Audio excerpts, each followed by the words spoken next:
ಬೆಂಗಳೂರಿನಲ್ಲಿ ಈಗ ಟೆನ್ನಿಸ್ ಜಾತ್ರೆಯೇ ಆರಂಭಗೊಂಡಿದೆ. ಪ್ರತಿಷ್ಠಿತ ಕೆಪಿಬಿ ಟ್ರಸ್ಟ್ ಐಟಿಎಫ್ ಮಹಿಳಾ ಓಪನ್ ಡಬಲ್ಸ್ ಮೊದಲ ದಿನವೇ ಭರ್ಜರಿ ಗಮನ ಸೆಳೆದಿದೆ.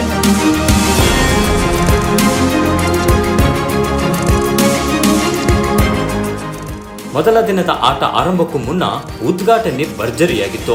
ಆಸ್ಟ್ರೇಲಿಯಾದ ಕಾನ್ಸುಲ್ ಜನರಲ್ ಹಿಲರಿ ಮೆಕ್ಕಿಚಿ, ಕರ್ನಾಟಕ ಸರ್ಕಾರದ ಹೆಚ್ಚುವರಿ ಕಾರ್ಯದರ್ಶಿ ಹೆಪ್ಸಿಬಾ ರಾಣಿ ಕೋಲಾಪಾಲ್ಟಿ ಸೇರಿದಂತೆ ಹಲವಾರು ಈ ಟೂರ್ನಿ ಬಲೂನ್ ಹಾರಿಸುವ ಮೂಲಕ ಚಾಲನೆ ನೀಡಿದ್ರು. ಈ ವೇಳೆ ಹಿಲರಿ ಮೆಕ್ಕಿಚಿ ಟೆನ್ನಿಸ್ ಆಟಗಾರ್ತಿಯರನ್ನ ಕೈಕುಲುಕಿ ಅಭಿನಂದಿಸಿದರು.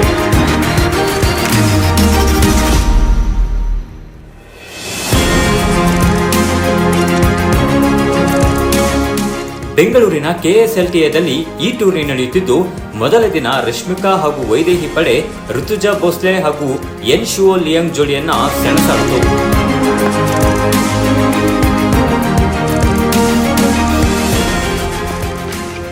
ಕೆಪಿಬಿ ಟ್ರಸ್ಟ್ ಐಟಿಎಫ್ ಮಹಿಳಾ ಓಪನ್ ಡಬಲ್ಸ್ ನಲ್ಲಿ ಕ್ವಾರ್ಟರ್ ಫೈನಲ್ ತಲುಪಿದ ರಶ್ಮಿಕಾ ವೈದೇಹಿ ಜೋಡಿ ಭರ್ಜರಿ ಆಟವನ್ನು ಪ್ರದರ್ಶಿಸಿತು. ಮಹಿಳಾ ಡಬಲ್ಸ್ ನಲ್ಲಿ ಶ್ರೀವಲ್ಲಿ ರಶ್ಮಿಕಾ ಬಾವಿಪತಿ ಹಾಗೂ ವೈದೇಹಿ ಚೌಧರಿ ಭರ್ಜರಿ ಜಯ ಗಳಿಸಿದ್ದು ಕ್ವಾರ್ಟರ್ ಫೈನಲ್ ಪ್ರವೇಶಿಸಿದ್ದಾರೆ.